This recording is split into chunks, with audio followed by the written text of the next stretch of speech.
ইচ্ছে শক্তি বড় শক্তি। যার ইচ্ছে শক্তি দুর্বল, যার ইচ্ছে করছে না, তাকে দিয়ে কোনো কিছু করা সম্ভব না। ভালোবাসার ক্ষেত্রে বলেন, পরিবারের বন্ডিংয়ের ক্ষেত্রে বলেন, কর্মস্থলের ক্ষেত্রে বলেন, বন্ধু-বান্ধবের সাথে চলাফেরার ক্ষেত্রে বলেন, আপনার কোনো কিছু করতে মন চাচ্ছে না, কারো সাথে ঘুরতে মন চাচ্ছে না। সেই ক্ষেত্রে আপনি ইচ্ছের বিরুদ্ধে যেয়ে কোনো কিছু করতে যাবেন, দেখবেন যে ওইখানে আপনি কোনো ইন্টারেস্ট খুঁজে পাবেন না।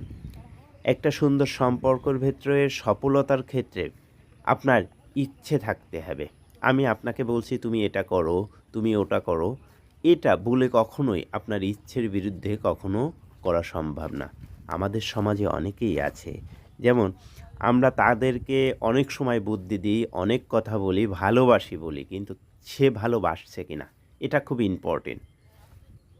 কেউ যদি কাউকে ভালো না বাসে তার জন্য জীবন দিলেও কখনোই ভালোবাসা পাওয়া যায় না। ইচ্ছের বিরুদ্ধে কোনো কিছুই পাওয়া সম্ভব না।